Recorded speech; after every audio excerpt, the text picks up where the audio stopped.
Hello and welcome back to yet another episode of the Miseducation of Music. You are here with J-Treb and Alex as usual. Shut up. Just us. Just us. I feel like I've been introducing so many guests lately that it's like, wow, it's really just two of us in here right now.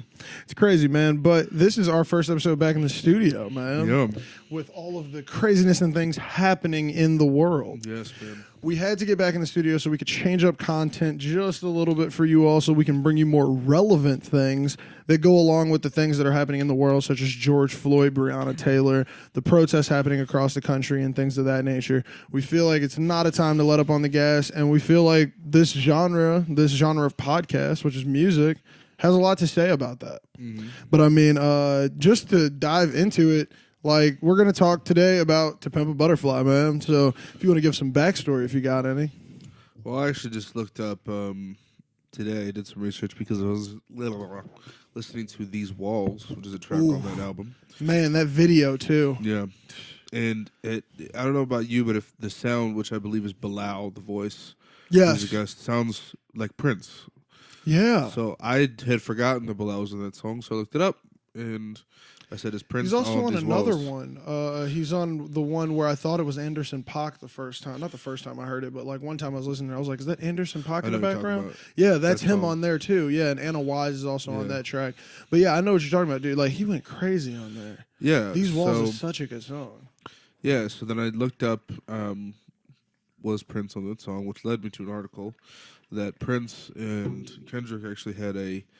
Don't tell me they got a secret track somewhere. Well, they had a studio session together at Paisley Park, but he said that I guess Prince was like in a hurry, so he's like, I didn't even trip. He's like, I didn't care about making a song. I just wanted to talk to him. So reasonable. Yeah, this is at the time he was recording this album, and he told Prince it was originally supposed to be titled To, spelled T-U, Pimp a Caterpillar.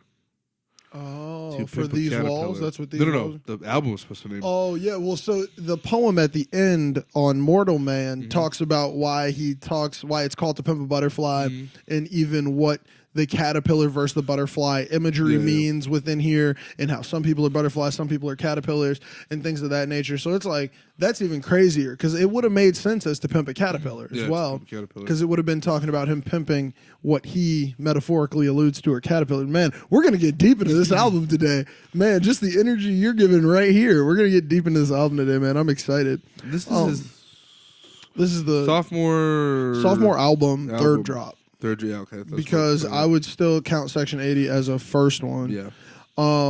That's him, and it's like weird, man. What, him and Section 80? Just that Section 80. To say that it's not, it's weird. It's so coherent. It's so coherent. For a like, I mean, first, like, that's what I'm saying. It goes right into Mad City, and then like even the poem about To Pimp a Butterfly refers to Mad City. So it's like, it's even crazier, man. Before we get too deep, though, I do want to talk quickly about this mail that I received. I was just telling Alex about it. This is what I got when I signed up for Ludi or Goldmouth, Dreamville artist, super awesome artist. If you all haven't checked it out, I'll probably put some songs in the description below. But this is Getting Every Dollar, GED. He has a track out with this as the single, and I signed up months ago for a Getting Every Dollar card. It was like a promotion they were doing. It was like a bank system that they were making up. I'm sure it goes along with the new album, so I'm super excited for it. But they sent me this letter, and it is hilarious, because I mean, like, I'm not going to read the entire thing. I'll probably put a picture of it up on the screen, but I'll show it right here really quick, and then I'll put a picture of it up on the screen so everybody else could check it out. But it's like super hilarious, because I'm like, if this ties into the album, this is going to be really cool. And then they actually sent a real card. Like, this is a raised, like this is better than some of my debit cards. Yeah. Actually, I have a TCF card that is a piece of shit. So like, this is actually a pretty good card. So I'm sure the card numbers are going to correlate with something else, but we'll keep you all updated on that, because I think this is one of the coolest promotions I've received. I'm into fucking marketing when it comes to like, same. music and stuff, and I like that. That reminds me of Daft Punk, actually, when Discovery, their album. Discovery, their second album, they actually gave Daft Punk club cards, and it looked like that's a debit card with Daft Punk. And I think you can like go online and like look up, you get like exclusive tracks or something like that. Yeah, that's what I'm saying. Like maybe this will be like an exclusive thing. Like maybe in the future, even when he's like 3-4 albums past this, it's like, yo, if you got that card though, like those numbers still work as a discount code or something. It's gonna be really cool, man. I think that's super awesome, and I think that is just cool advertisement for an album. Now, back to our regularly scheduled programming, because we don't know how to make short album review episodes, so we need to dive into this quickly. So first track, we can track it down. Yeah, track it down. Okay, you wanna intro the first track? Or you want me to intro the first track? I'll look. I mean, I know what it is, but I need the track list in front of me. Oh yeah, I got the track list pulled up on the iPad over here. Maybe we'll start putting a little track list, or maybe we'll put like the track right here. The song we're on. Ooh, we'll do by song. Oh my God, that'll be really cool. And then maybe we'll timestamp it. I'm saying a lot of things. Don't hold me to it, people watching on YouTube in the future. So this is go into it. Wesley's Theory. With George Clinton and Thundercat. Very funkadelic. Funky people. I mean, Funkadelic, speaking of that, that's the name of the group that George Clinton created. One of the groups George Clinton created. I think it's fun. No, I'm just really quick. I'm just putting together this. This is like Childish Gambino's "Awaken My Love." Oh yeah, this is before. I'd say it's before it. I mean, like it's that jazz fusion funk style. He brought in the OG with it, and then he also has Thundercat, who can just lay down filthy, ridiculous bass. Like, dude, the bass is so heavy on this track. Like how it's just going up, you feel it so intensely. And I mean, like if we dive in deeper and talk about like the lyrics to this song, it's so crazy how it's still relevant. And I mean, even like the album cover, all the people in front of the White House, and they're standing over what seems to be a dead president, and like this for that to be the album cover you see when you get this album, and then this is the first song you put on, you're like, oh, revolution, like it's happening. And that's when I told you whatever it was last week, whatever, a couple weeks ago, when we were having our own protest here in DeKalb. Oh yeah, when we were out there with the people here. Yeah, I said, and especially when I saw that they were protesting in front of the White House, I was like, oh my God, that's probably the closest thing to this cover you'll get. Exactly. Which is like so like people so close to the White House like that.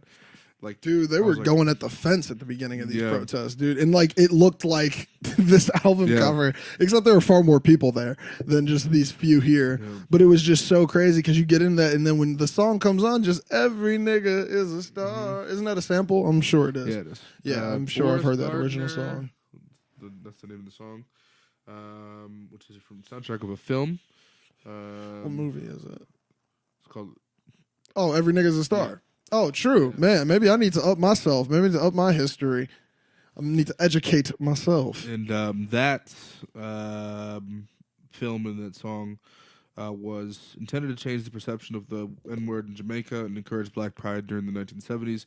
Its aim bears similarities to what Kendrick attempts to do for listeners later. Yeah, because I mean, I was about to say we're on par with this album and how it ends up tying together at the end. Because what I will give this album as credit for being one of the best tie-ups ever. Yeah, like there's not a loose end that I could find here, especially when I was listening to it today to intentionally find loose ends. I was like, I can't find one. Yeah, and this Kendrick actually on that sample to open up the album, he said, it represents how I felt when I first got signed. That's the first initial state. You get money, you feel like this, but overall, in general, it represents those without money of my color that's rich in spirit. You don't need dollars to feel like you have a place in this world. Yeah, and that's how it feels. I mean, the hearing George Clinton come in is almost like a stamp of approval for the album and what's about to happen. It's like you hear, okay, he's got the stamp of approval for funk. Right. That's funk right there. Right. He's got Thundercat on the bass line throwing it down. But when the beat hits, so it starts with the Every Nigga is a Star sample, and then right after that little bridge, you hear the Hit Me, and that's when everything just starts going chaotic. You're hearing the bass line, and you're hearing George Clinton just say, "To Pimp a Butterfly," introing the story. And I mean, like, dude, the lyrics are so crazy. Just the "We should never gave niggas money." Like, it's an intense way to think about it. Yeah, but he's also saying, like, man, when I get signed, homie, I'm gonna buy a strap straight from the CIA, put it in my lap. Like he's thinking like, oh, when I get the money, it's over. Like it's like I made it, yeah. I'm here, and he's almost just throwing out immediately, hey, so this is what y'all think it is. This is what you all think is gonna happen. Like he's giving you everything you've believed in the illusion of what rappers can do when they get that first big check, when they start making moves, you know. But like the album just continues so intensely to disprove this theory. Yeah. So it instantly opens up the first verse, which I'm looking at it now, which is what I thought it was about. I'm sorry. The chorus, which is George Clinton. Like, no, at first I didn't love you. Oh yeah, but now I just want to fuck. Yeah, it's that lust for like fame and lust for like being in the game and like lust, you know, that's kind of what this album's just about. Late nights thinking of you. Yeah. Oh my god. Yeah. You were my first girlfriend. Like it's deep to put that context on the rap industry, to put it on the money in the industry. Yeah. Like you were my first girlfriend. Like I tossed and turned, losing nights of Yeah. sleep over you, just like waiting to get to this point for it to be this depressing almost, you know? It's crazy, man. And like the bridges burn all across the board. Like man, how deep could he get? And then to go deeper, we have just George Clinton in true old school funk form. Yep. Just the looking down, it's quite a drop.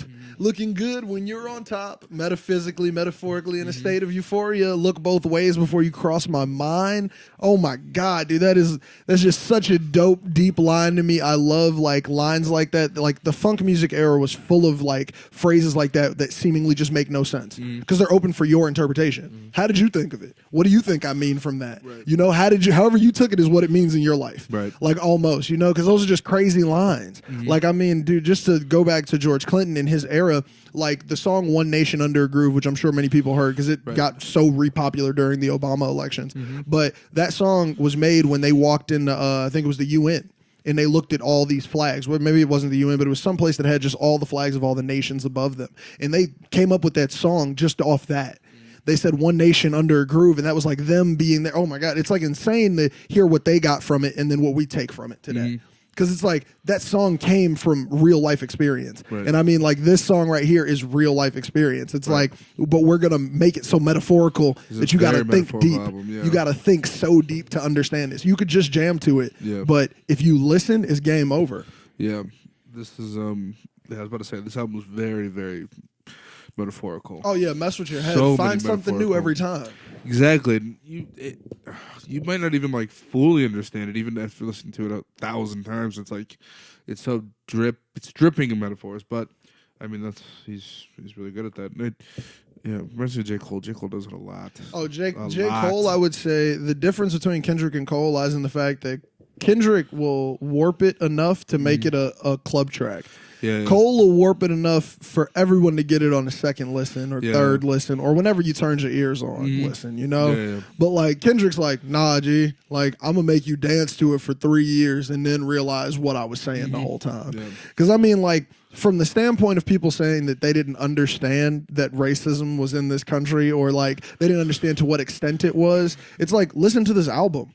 Like, he talked about everything that was going on currently. He talked about the systematic things that led him to where he was, his reasons for loving and having this lust for the industry, for all of this money, to have all of these things. Like, he talks about how it came from this looking around him. It came from being a caterpillar, from being the caterpillar and then cocooning himself as a butterfly. Man, I'm getting deeper. We on the first track. Shit. I'm on Mortal Man already. But the next one is an interlude. Yes. So he goes straight from here into an interlude, which I think, in a sense, enforces what we just heard on that first track. Yeah. Like, I don't know if you have the lyrics pulled up. Let me see if I can find the part I'm thinking of. But just the beginning of how they're talking about all these materialistic things. Like, she's like, I need that Brazilian wavy 28 in, you know, like, and it's like super materialistic. And then Kendrick comes in with that, this dick ain't free, but he's in like a jazz poetry setting, dude. It's crazy. How do you feel about that track? I mean, like, because it is a weird style, especially for a rap album, you know? Yeah, I remember watching the video too. It's pretty like weird video. I actually pulled it up and said that Kendrick said that this is his favorite song on the album. I can believe that. Yeah, it's fun, but it's sort of saying like, I get what it's saying. It's like the whole album's basically about like, I think how dealing with like being this famous and like, I was reading actually that Kendrick before he recorded or between the space of recording Good Kid, Mad City to this, he took a trip to Africa. And like you said, that it like something clicked in his head. Yeah, I mean like that. And it was like, that kind of makes sense. Yeah. And he said that he felt like he belonged there. He was like all the things that he'd never learned about his culture and things like that. So I think he really, you have that moment, I guess, where it's like, I have all this success, all this fame, all this money. Now what am I going to do with it? Am I going to like keep playing the game, or am I going to just finally turn the tables against the industry and say like, you know, or say whatever the fuck I want. Exactly. But make it palatable enough that they don't even notice it on the first listen. Exactly. So it's basically an album about how, you know, he doesn't want to be pimped out by the industry. He doesn't want to be a slave to the industry. He doesn't want to be another one of the pimped butterflies. Right, exactly. He doesn't want his art to be used and that's against what him. that's why it's for free ? Right. Because he's just like, you want this for free? You want this song and dance show for free? You want me to do it so your pockets get fatter? So like he's just sitting there like, you want me to do this for a Mercedes Benz? Right. You want me to do this for some tints? Like you want me to do it for those reasons? Like, so like the girl in this song is like the industry telling him, I want what you have, and then it's his dick. Here's what I want from you. Right, and his dick is like his talent, his art is what he has. So yeah, I like it. It's so metaphorical that it can be because it's hold on, I'm trying to think of the right words. It's abrasive. Right. If you don't want to understand this, if you just take things at face value, this song is abrasive. Right. Like it is just like, whoa, did he just say dick that many times? Yeah. Did he just say that my dick ain't for free? Like, is he talking to a girl in this conversation? Like, if you don't dig deeper to find the meaning of what he means through this, it doesn't. It's like it sits on the surface so hard. It sits on the surface as one of those tracks you can quote unquote write off. But I'm glad that like he dropped this in a good time in the world where we were willing to listen to music, because like this interlude is crazy and it goes right into the next track, which is even crazier of how it even goes. I mean, the titling of it. I remember when this dropped. Like, Yeah, I remember this too. I remember this was like oh shit, I need to listen. There's 2 samples in there? Sorry, I'm in second single. No, this is the third single. This is the third single? First was I. That's man. When we get to that track, whew, love it. I is crazy. What was the other one? All right, and then it was I, Black of the Berry. Oh yeah, Black of the Berry was a single. Yeah, King Kunta, All Right, and then These Walls. Oh wow, yeah, because these walls got singled with a video a year after release. Damn near. Yeah, I remember that because the video was so dope to me. Like I loved seeing maybe we gotta start doing video dives now that we got YouTube. Maybe that'll be a segment. Don't steal that, people. But King Kunta, man, like this song is one of my favorites for one, the flow. Like this is where I'm gonna start talking about the bars in here because the bars on here are hard. The flow switches are insanity. I don't know very many rappers who could do this, who could handle a track like this, as well as the beat, which is just insanity. The way it comes in, it's old school, vibey. You feel like you're in a Chevy that's got hydraulics. Yeah. Like you feel like you're in a car that's bouncing up and down, Snoop Dogg in the passenger seat passing you a blunt type shit. You know what I'm saying? Like it's got a really hardcore vibe to it for him to just bring this up and then put the title King Kunta on it.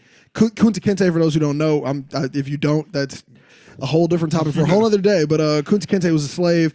It's the slave who we talk about in Roots, if I'm not mistaken. Yes. So like it is insanity to take that story, put not only context like this to it, but a hype beat, as we talk about a lot, those songs that have hyper beats but are damn near sad songs or crazy songs, and then to put King in front of his name. Yeah. King Kunta. Like, so I mean, like, damn, let's say something because I'm just going crazy because this is one of my favorites. Yeah, and the beat is one of the best beats on the album. Easily.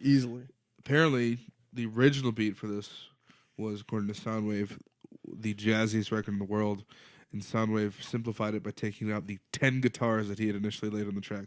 So this is apparently what the beat... I want to hear 10 guitars. You got to play something, man. We got you plugged in.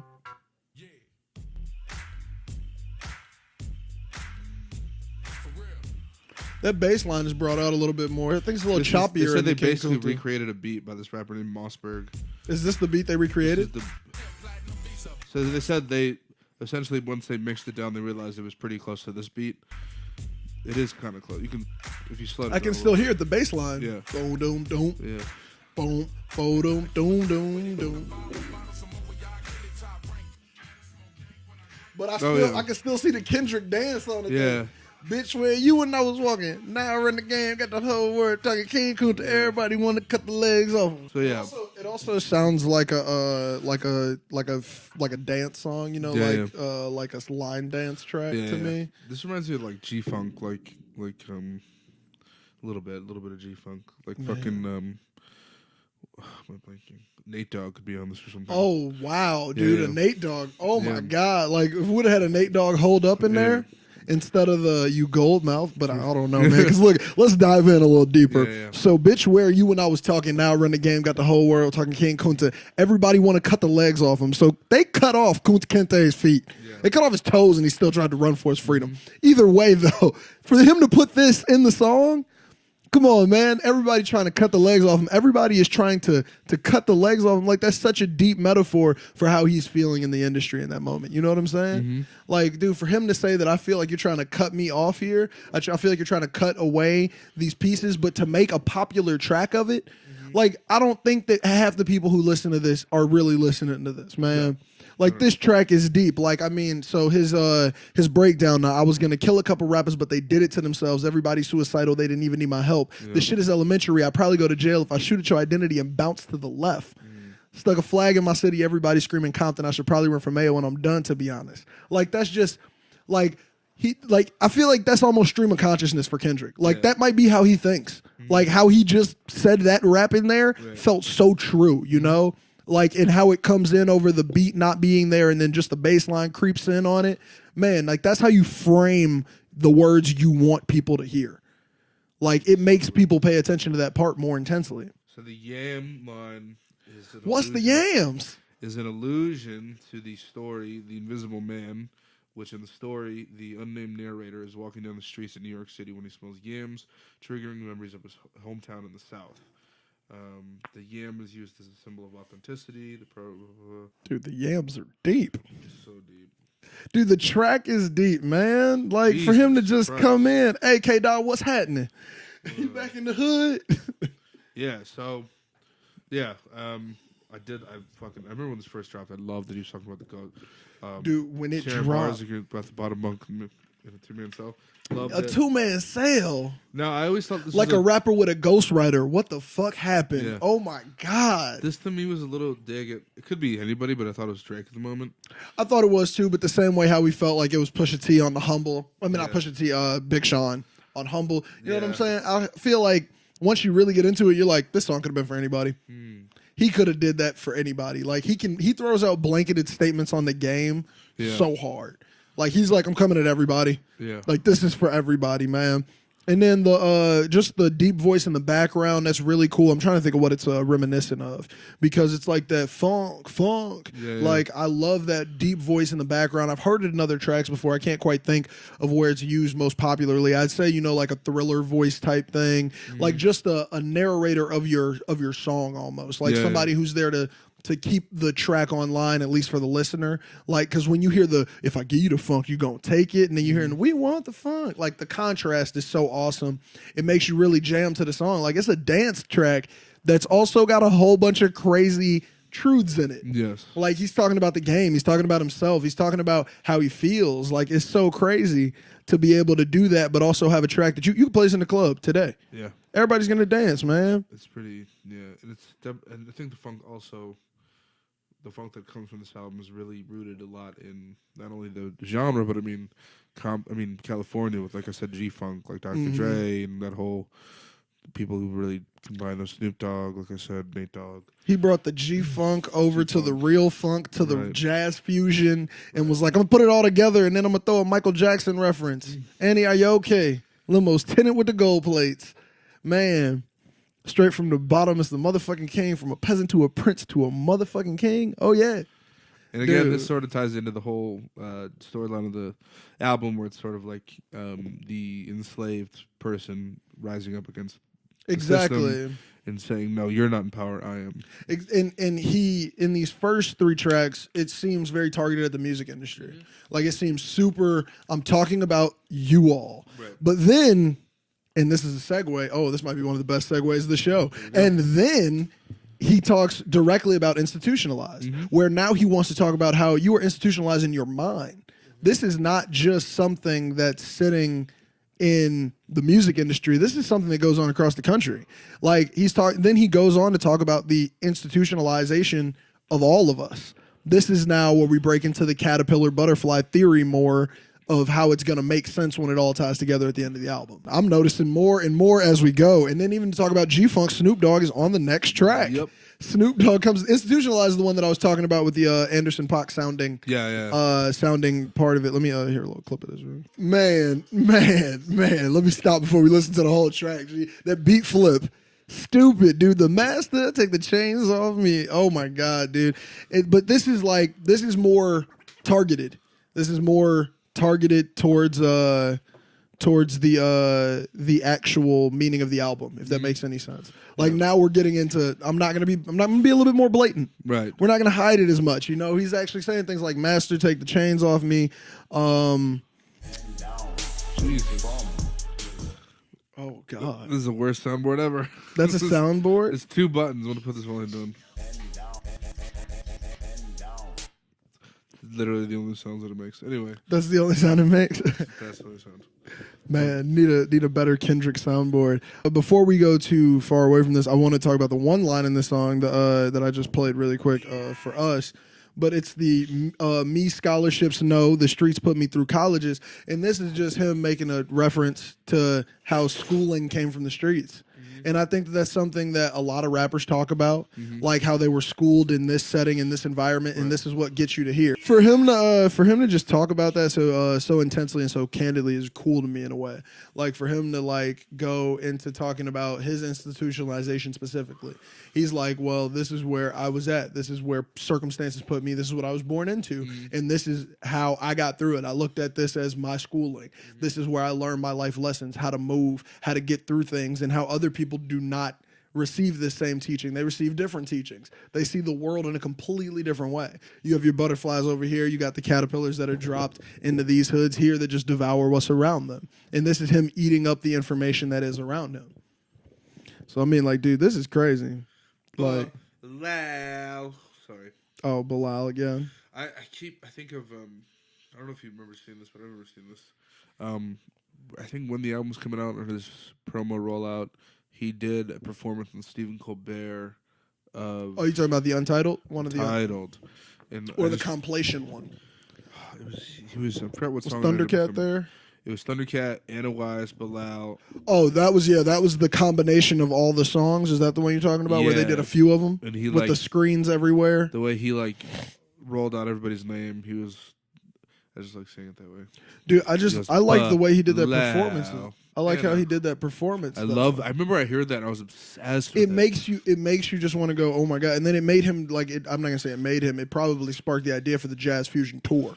Where he brought the entire dude. I kick myself every day because Rodder went. He went? Where was it? And dude, so it was like 2016, 2015, whatever our freshman year of college was. Yeah. But like Rodder was like, "You want to go?" And I was like, "Nah, dude, I'll probably catch the next one." I said, "I'll probably catch the next one." Dude, I was so mad at myself. Like that's how I ended up at the Kyle show. It was probably me still just being like, shit, I can't miss another one, dude, because I missed that one. I could have went with him to Kendrick.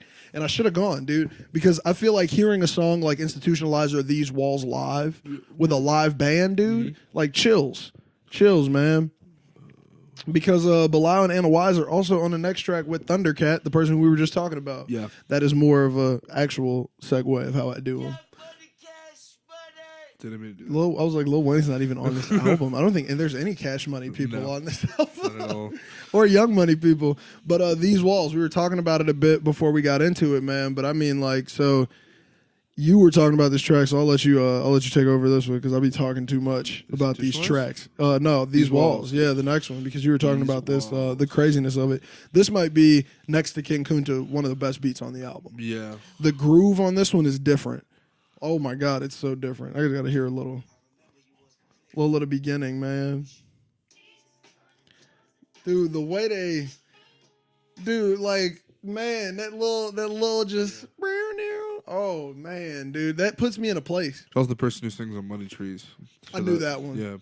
Yeah, her voice has been used before. There's a couple people who are the real Kendrick conspiracy theorists who can tie all of this together. I'm talking like every use of Anna Wise's voice. They can tie that to something. You know what I'm saying? Anna Wise. Like every time Kendrick uses her on a track, it's supposed to mean something, and she's supposed to be speaking from that same perspective every time.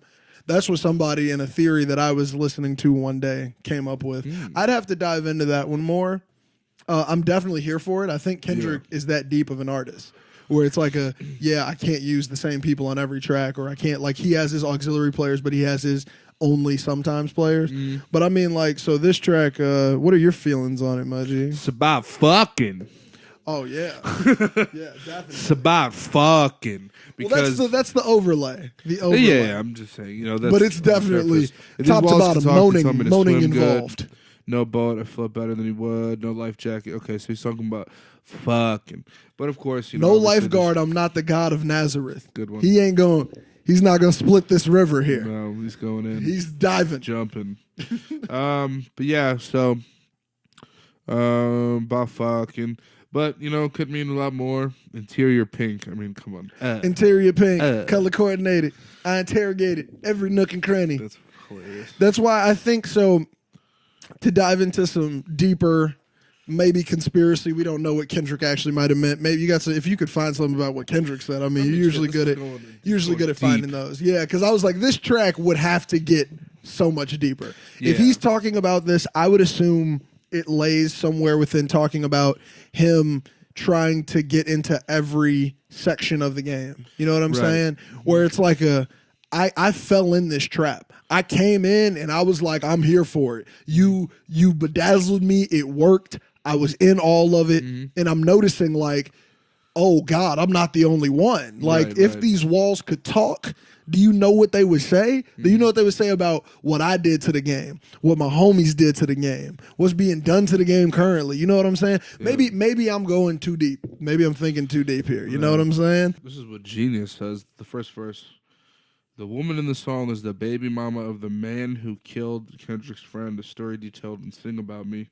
Kendrick makes this connection explicit in the third verse. With her ex-love in jail, she gets horny. She's getting horny and wants to know. Oh my God, I understand what you're talking about. Yeah, but what should she do? Oh, so hold on. So I'm about to tie it in, make it deeper. Let me double check one thing so I don't pull out random information here. Is Anna Wise on Sing About Me?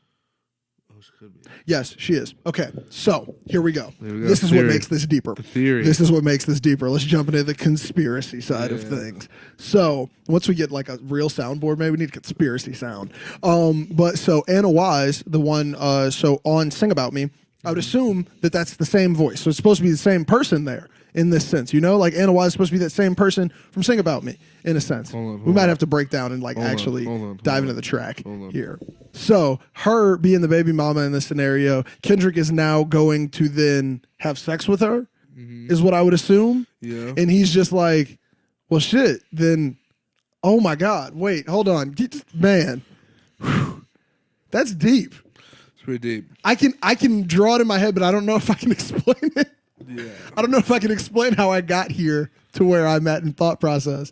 But if you think about the song now, it all makes more sense. But then it's Kendrick Lamar, so it's got to have another undertone to it. Well, to me, what really caught me when I was cleaning, I remember I was making my bed, and this is what got me, was these lines. So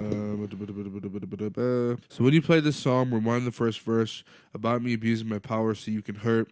About me and her in the shower whenever she horny. About me and her in the after hours of the morning. About her baby daddy currently serving life, and how she think about you until we meet up at night. Not dead when I said that earlier, yeah. And about the only girl that cared about you when you asked her is now... It's now fucking on your favorite rap. Oh my God! So to me, that is more so we're going back to the industry of like... And he ended up in a position and he was abusing his power. And then the poem. Yeah. Oh God, break it down, man. You're finding the words that I could not find. So to me, it ties back to the industry. Either when a rapper literally is in jail, or like when a rapper is the slave who's in jail, who like gets lost in the industry. Either side of this, right? Because really, the whole Kendrick is so obsessed and so like, or realized he was so obsessed with like how much you get obsessed with this game and like trying to win and trying to like, this is like a rat race in here in this fucking game. And he's basically saying how like this industry will fuck any rapper really. It'll show attention to everybody. Doesn't matter. Doesn't matter who you are. Because he said like I got to this point and I was abusing my power while full of resentment. Yeah. Whoa. So he's like, the game will make you do shit you didn't even want to do. Because you're just noticing you have the power to do it. Like some would say, girls would do that in a world. Anybody can do it to you, but I'm saying. Well, yeah, like, I mean, like, because if you think about the promotions for this album, when he says like, "Pussy rules the world," "Pussy is everything," like, and he just talks about like pussy's everywhere on Instagram, pussy, and then, like, so there's like, if you watch there's like a cinematic type video for this album that goes along with it that was dropped like a year after, and it has these quick flashing screens, and when you pause them, they say insane things like what I was just saying. So those lines are like in the video, like you got to pause like on milliseconds, man. We were watching it half speed, hitting pause quick as shit, and like. When you see them, it's like, that's insane. Because, I mean, he's talking about both sides of it. He talks about his side of it where he is controlling because of his power, but how the power that women has is also there hanging as well. So maybe that's another section of this album to even listen from that aspect. Yeah, I think you can, like, it's like, it's 2D or 3D. 2D, you can view it as songs about him having sex with a girl. 3D, you can see it as his words about sex really means more about like the industry and how like even like making love to like it's just like shit takes over. It's almost like an animal instinct. It's like you do things that you never thought you'd do for banana. Yeah, like, exactly. You're like, wow, I just did that. I just made an entire fool of myself. I just did this. I got power just so I could do this. Right, and you get post nut clarity, which he talks in the first song, goes, until I get my nut. So you sort of get back to your normal self, but you fight and you fucking claw to get to the place that you want to be. Like, I got up here, I got my bread, and now everything makes sense to me. Right. So that is what I think. This is a fucking loaded song. It is, man. But what's more loaded, in my opinion, which is my favorite song on this album, I'm transitioning into it. Hey, segue. Is You. I think You is an amazing song. I was about to ask, so when you listen to this song, do you listen to it from the perspective of yourself? So like Kendrick talking to himself, so when you hear it, you speak it to yourself in a sense? I mean, every time I feel like shit. I feel like I'm not doing enough. Or I didn't do it, or I'm not, you know? So like when I hear this, like the loving you is complicated, I almost see him flipping it back and forth on him. Well, to me, but also like with the underline, and this is the deeper, later aspect of it, but the deeper aspect of Tupac being the other person he's speaking to in these poems of these albums. Is there a possibility that this song is directed towards? Are you saying like it's hard to accept that your hero is flawed? It's hard to accept that your hero is flawed. Yeah. So loving you is complicated. I place blame on you still. I place shame on you still. Saying situations where your little sister's baking a baby inside. Teenager, where's your patience? Where's the influence you speak of? You preached in front of 100,000 people but never reached her. Yeah. You know what I'm saying? Like, fucking failure, you ain't no leader. I never liked you despite you. I don't fucking need you. It's almost like somebody's yelling at their dad. Well, no, you know what I'm saying? Because it's like I fucking love you, but I hate you. You know what I'm saying? Yeah. What I viewed it as, which is like was very personal. It's like him. I think there is a small video. There's like a video, but it's not the video for this. It's for this. It's called something else. I think it's called "Loving You Complicated" or something like that. God's on the title. But what I saw it as, if I were to create the video, was like Kendrick got super drunk. Like, not fun drunk, lost his mind in a hotel room by himself, and just was staring into the mirror and just screaming at the mirror. I place blame on you still. Yeah, because the whole album... You ain't no leader? Like, just drinking out the bottle? I remember when I first heard this fucking song, it was when the album had dropped, I was sitting at my desk and I cried. I remember I started crying. Dude, this song is deep. Because, like, I've never heard a rapper cry rap like that. Oh, yeah, like drunk cry rap. Yeah, like, it's like the bottles emotional. clanging. My emotional state is at an all-time insanity point right now. Like I lost his am it crazy. Like I don't even know how you capture that energy in the studio. Yeah, he's like in how a do you manic tell? episode. How do you as a like I'm engineer this side of the board. You're hey, like, we need another take. Yeah. Can you do that twice? Like, do you need more Hennessy, more Douce? What you drinking? Like, you know what I'm saying? Because that is such a raw verse. Like, I mean, for him to hit the part, the world don't need you. Don't let them deceive you. Numbers lie too. Fuck you. Fuck your pride. That's for dedication. Mm-hmm. Like, what? Thought money would change you, but it made you more complacent. Like, that's one where I'm like, so are you talking about yourself or are you talking about your heroes? Are you talking about the people you look up to or are you talking about you? Like, I mean, dude, like now that I really think about it, it's like crazy because when you get to, he has the flip track named I. Yeah. So maybe this one is towards him, maybe it's not towards him. I've always thought about it being towards him literally until this conversation we're having currently. So like what I'm saying is like new developed theory on could he be talking to Pac? Could be talking to Pac. To me, it was more so just like suicidal, like those moments where you just lose your fucking cool and you just start to like second guess everything. Like he's feeling bad that his sister was pregnant and like he was able to tour around the world and like he said speak to 100,000 people, but you couldn't reach one person because he feels like maybe he could have stopped his sister from getting pregnant at an early age. And I like how he says loving you, not loving you, 100 proof. To me, that's like the alcohol fixes it. Doesn't fix it, but it gets rid of the problem. It's like, fuck it. I don't know if I'm loving you or not. See, now that I'm going deeper, so I'm reading deeper into the lyrics of the second verse right now while he's talking about his homies. He's like, who's in a third surgery, couldn't stop the bleeding. He died. God himself will say, you fucking failed. Yeah. Like saying like, man, just to get to that point where you're so low that you're saying that like, even if I could talk to my God right now, he would say you failed.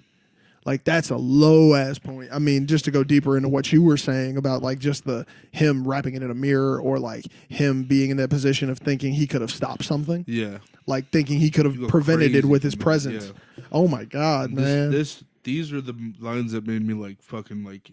I remember I was crying and my jaw was like dropped the entire time. I'm fucked up, but I ain't as fucked up as you, which is like cool double entendre because he's literally fucked up on alcohol. Mm-hmm. But I'm not as fucked up as you. And I mean, if he's talking to himself, that's even crazier. Yeah. That's even like, crazier. You really lost his cool. You just can't get right. I think your heart made it bulletproof. Should have killed your ass a long time ago. You should have felt that black revolver blast a long time ago. And if those mirrors could talk, they'd say you gotta go. Just like, oh God, dude, that just dude, to think about this song even deeper in this moment, man. Like, I told your secrets the world will money will know. Dude. That money can't stop a suicidal weakness. Man, and this could even like tie. Oh my God, this is almost like Biggie's suicidal thoughts. Yep, where it's like you, no matter how famous and rich you are, you still have these feelings. No matter how successful you are, you can still. I'm gonna just play the last part real quick. I have to. Dude, go for it. The way he's and the way it builds with the fucking saxophone or whatever's in the back. Fuck.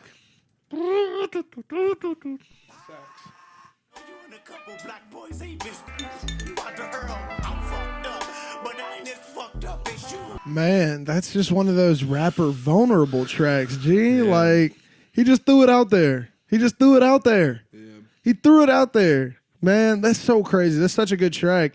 And then, like, I feel like that might be the darkest part of the album for him personally. I will say that we're going to go deeper into darker parts of society, darker parts of being black in America. But for him personally, that's deep. But for him to immediately switch the vibe. Because we're both talking about how deep that track is. You're sitting at your computer crying with a jaw dropped, and then we immediately ... All's my life I had to fight, nigga. And I think personally, just speaking from someone who's been in a deep dark place before, that's that like when you finally get out of it. That's that damn, like, okay, cool. Everything's fucked up. Who cares now? I got to just deal with the fact that everything's fucked up, but everything's going to be good in some way or another. But even the song All Right is like, gee, it's fucked up still. Like, like let's not get it confused. I think that's what I like so much about the next track, man. Pharrell Williams. That's Pharrell? I had no clue.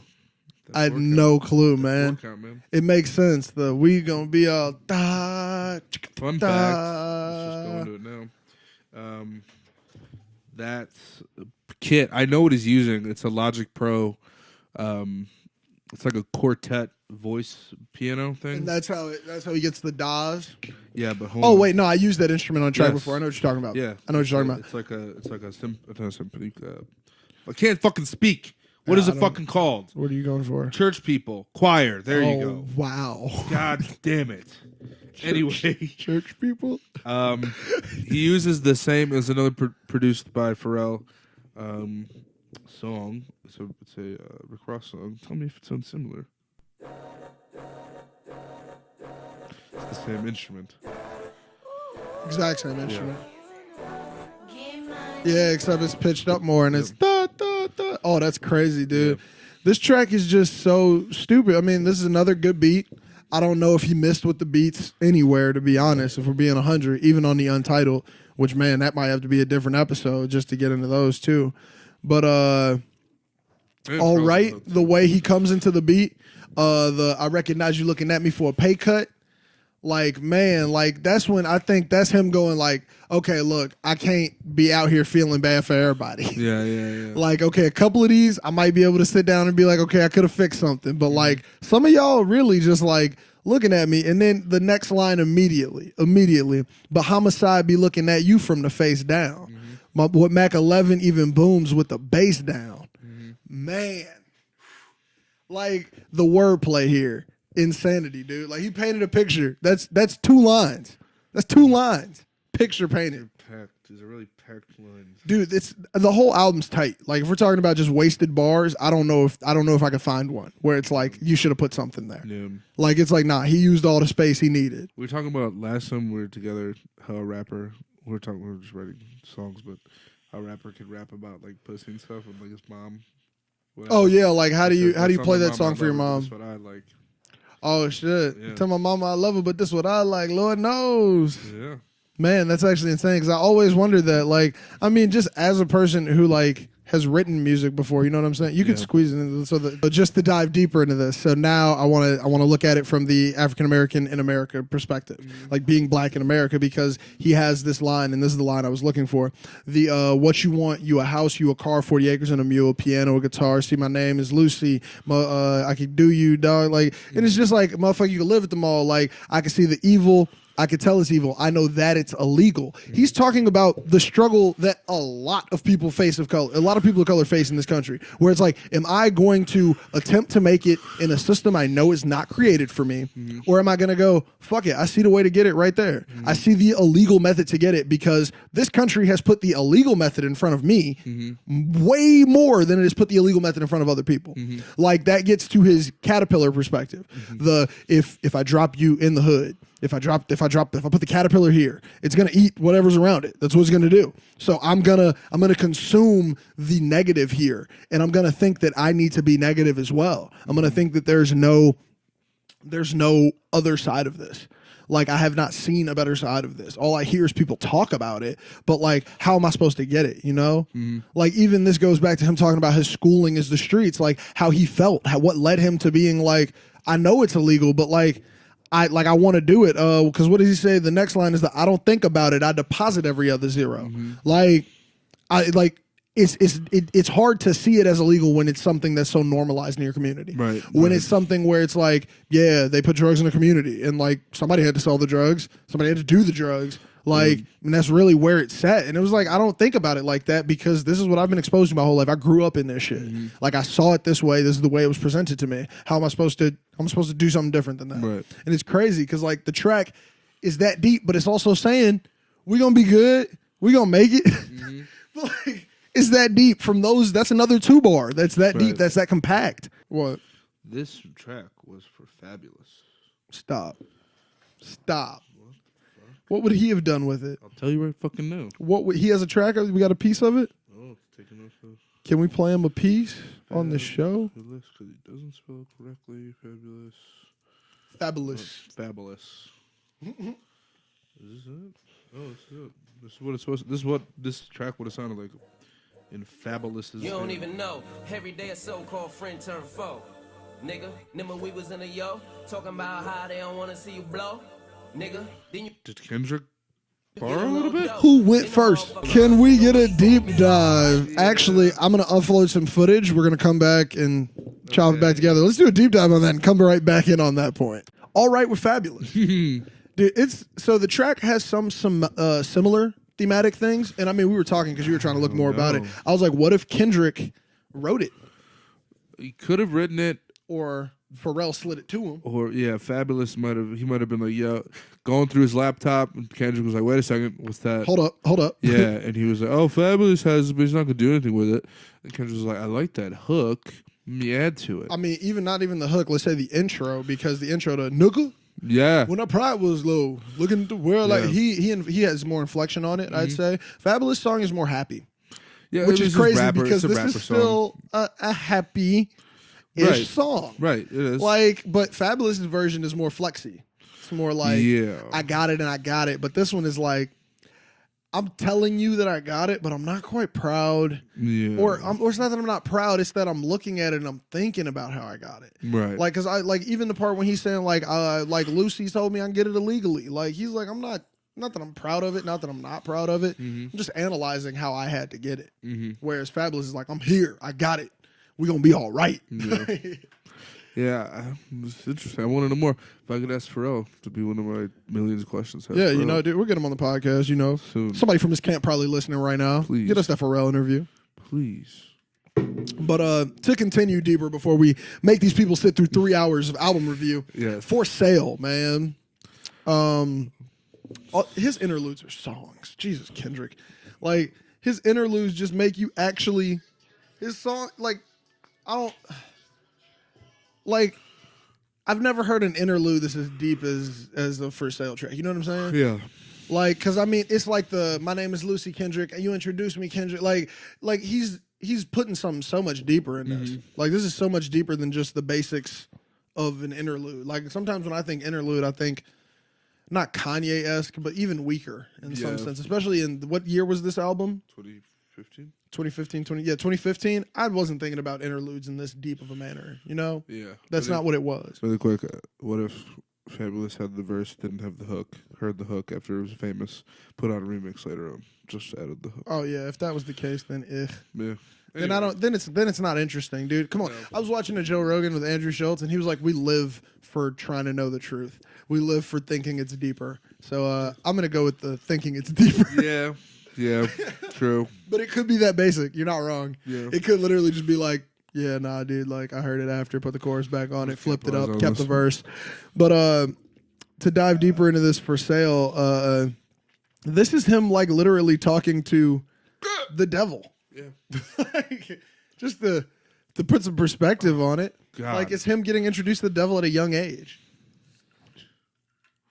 And I love this wordplay. Well, not wordplay. It's the way the line is. Fuck it. I just like the line. Smoking, loking, drinking the potion. You can see me swerving. Oh my God, dude! When you just hear that, like after it comes in, that is some fun rap right there.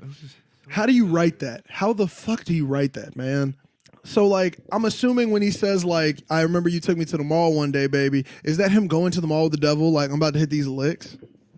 I'm about to, like you took me to the mall, so, like, I'm coming here to steal. Like, is that the case? You're listening to Walk Zone. Jesus I'm Christ. sorry, I turned up the output. I mean. God, I hate when I do this. What are you explaining, though? Okay, yes. Sorry, let me explain it. I don't talk. Oh, no, but no. If you would have found it, it would have made sense. I think I know what you're talking about or alluding to. Kendrick Lamar had originally rapped, or there was a version of this song Kendrick Lamar had made on a Fly Low beat called, here we go. What found it, I guess.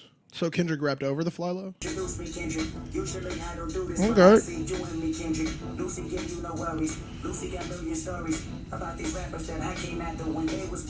I feel like listening to that version almost just made me appreciate these words more, dude, because now I'm listening. Like, that was ears on, dude. And for him to just talk about the devil in that way, talking about Lucy, like how he's like sitting here with these thoughts. Like, he's saying, he's speaking about his introduction into this from the perspective of not chasing it and this is an institutionalized thing. So man, stay with me. But like, if this is ingrained in his brain, so he talks about how at a young age. So we've already referred to how he's talked to Lucy at a young age in the album.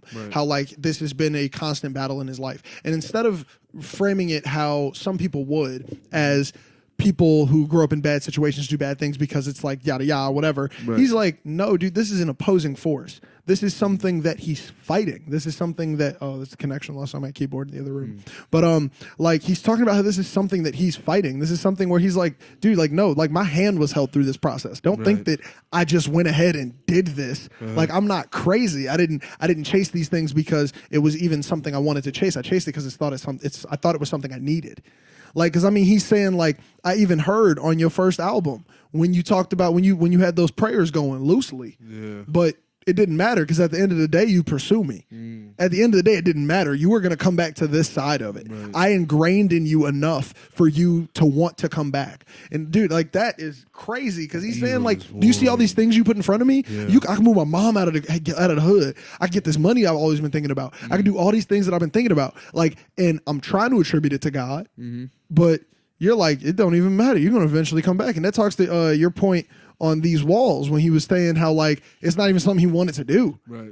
Man, and we also just ended up talking real deep about an interlude that we thought was going to be talking about for a couple minutes. I'm going to listen to that interlude later. Holy shit, that's fucking... Dude, that's crazy. I just heard that deeper than I've ever heard that before. And that beat is very like, it's a little darker. That beat made it a little bit more intense. It's dark. It put you in the vibe. It's kind of scary. It kind of made you feel like he was talking to the devil right next to you. Like this conversation is happening and you're not supposed to hear it. Like I'm not supposed to be here. Like my name is Lucy Kendrick. You introduced me, Kendrick. Oh my God. Like, can we talk about hold on, dude. We're not going to hold people much longer on this for sale, but I ride shotgun with the shotgun. Jesus, take the wheel, but I'm talking to the devil. Can we think about the in-depthness of that scene? Or the school bell that happens in the middle that pauses his verse. Almost like he had to go to class. Maybe we're thinking too deep. Maybe I'm thinking too deep. Maybe it's not everybody. Maybe it's not everybody thinking this deep, but that's how deep I just heard that shit. Like, dude, that school bell makes that even deeper. Cause like, is this what if he's on the playground? You know what I'm saying?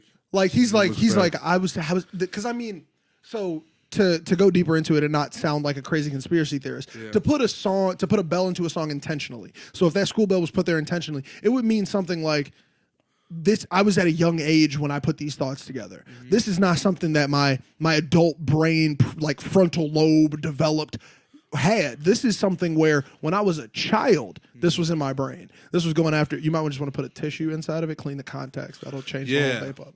It'll work. Just clean the contacts, man.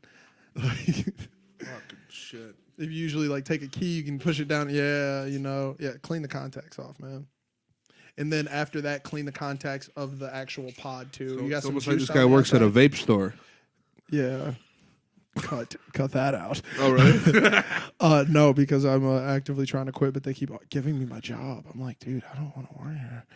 And they're just like, you can keep working here. Oh. I have to put an absurd line of sound there to make sure I cut that out because I know they listen. What? Did you fuck it up? Did you push too far in? Yeah, no, you just want to feed the tissue in, man. Dude, this song is insanity. Everybody wants to hear the original beat. It's called Capillaries by Flying Lotus. We'll link it. Shoot me the, just shoot it to me in a text. I'm going to listen to the beat later. Yeah, dude, that shit's crazy because I think that makes the song so much deeper. And I mean, like, back to how this album was for the palatable ear. This was not for the palatable ear. The ear it was made to be palatable. So it was made for people to listen to it and almost not catch the vibe. I think that song is too abrasive for this album. Honestly, you have to put it in a for sale sense and get people to hear it that way later. Because my thing is, I feel like both of us listen to this album intensely. Yes. And for us to hear that beat and go, wow, those lyrics sound different, there's another level of this track. All it tells me, there's another level to this album. Yeah. There's another level to this album. I want to go back and peep every feature about Lucy and hear them and imagine them in that dark of a context. But either way, man, diving in deeper, G. Diving in deeper. Mama. There are no lyrics listed for this on Apple Music.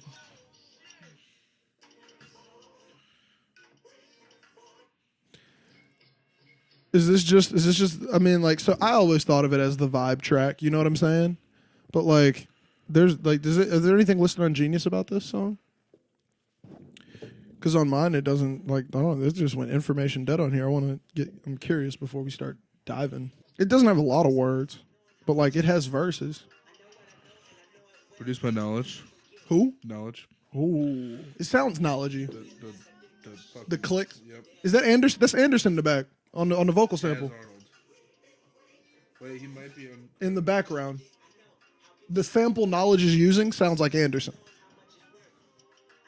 That's Anderson all day, G. And I mean, they're close enough friends for Knowledge to have a bank of Anderson unreleased vocals on the computer. Like they're close enough for that. That's definitely Anderson though. Like I'm standing on that word. Is it listed? If it's uncredited, I'll go on Genius right now and make it. Cause G, I know like that right there, bro. Has to be.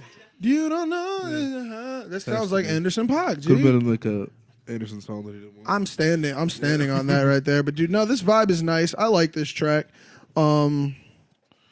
Is there any? Are the lyrics listed on Genius? I'm sure they are. Okay, cool. Because they're not listed on my Apple Music for some reason. It's kind of weird. Well, how you feel about this track? This is one of the more tamer of the entire album. Like this one is like and pause for vibe so that we can make sure everyone is sane, especially with what happens after this. But like, I don't know if I have very many notes on this track specifically, especially with just where we are in this album and that deep dive on For Sale. Mm-hmm. I don't know if I can go as deep on Mama. Maybe we'll just make a pledge to come back to it one day if we ever find anything dope out about it. Apparently, Mama is like talking about the motherland. Yeah, so that's probably one of his songs from when he went to Africa. That's probably why it got included. Yeah, it might have been written even there. He wanted a vibe from there. I mean, I'd pull Knowledge out for a vibe of that nature. You know, he could give you like a sunrise on a Tanzanian sky vibe. You know what I'm saying? But just to jump into the next track, also for time's sake, so we're not sitting here with everybody because we do have deep dives on these other tracks here. Hood Politics. This track. If this track does not tell you about America, then you don't know where we live. you don't know where we live. Like honestly, I can't accept the fact that you live in the same country as me if you don't understand this song. When the first time I listened to this album and I heard him say, "Ain't nothing new but a hold on, man, I don't even want to fuck the line. I can't fuck the line up. I cannot." Actually, I know it now. Ain't nothing new but a flow of new Democrats and Republicans. A red state versus a new state versus a blue state. Which one you get? I still fuck the lineup either way. But either way, man, that is so intense to me. Yeah. To put politics into gang culture references, for it to all make sense, it's like, dude, what is politics with two gangs? Yeah. What is it? Red versus blue too. Red versus blue. Yeah. It's even deeper when you put it that way, because then it makes you look at gangs and go, what the fuck? Like for him to name the song Hood Politics, red versus blue, that's all it is. When we come down to it, we're looking at maps trying to see which is red, which is blue. That's just real shit. And it's that deep, man. And I love I've been A1 since day one. You niggas boo-boo. Your homegirl, your block that you're from, boo-boo. Your baby mama and your new bitch, nigga, boo-boo. We was 14 in the hood with the deuce, 14 years later going hard like we used to on the dead homies.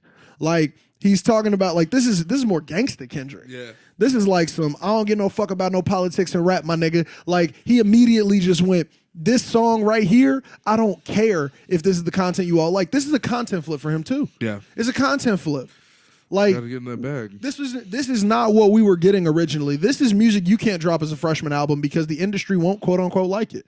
You can't give people this energy off jump. And the line, critics want to mention that they miss when hip-hop was rapping. Motherfucker, if you did, then Killer Mike would be platinum. Man, I watched a video of Killer Mike just talking about that salute recently. Yeah. And he was just like, Kendrick is a young lion. He was like, that's respect. He was like, I felt that bar. But I mean, like, if we're being honest, did he lie? No. Did he lie? If you cared about rap, Killer Mike would be platinum. If you fucking cared, dude, like this track, like this exposes the industry, this exposes the country. This is the tie-in. This ties in these mixed tracks that we've been getting in the album. We've been getting industry, how black people feel everywhere, how black people feel in the industry, how black people feel everywhere. Now we're like, hey, G, let me show you how they're the same. Let me show you how I feel this way in here, how I feel this way in the hood, how I feel this way in the government. this song breaks down politics on every level and relates them. It breaks down the politics of the rap game, politics of dude. Come on, like this is too real. I don't know if I can name another song that's this all encompassing for me to just point to and say like, oh, you want to know how we operate? Listen, we don't give the right credit in the right places. Government ain't nothing but some gangs. Yeah. And we're all doing the same thing. We all clicked up doing the same thing. Fuck. Puta wanna squabble with me. Barrio. Come on, man. Tell them they can run it for the cardio. The rap, man. We could do a whole separate episode just breaking down the flows of this album. Yeah, he's really good at switching flows. I mean, so the part where he says the LAPD gambling, scrambling, football players number slander. I love the way he does that. Every way.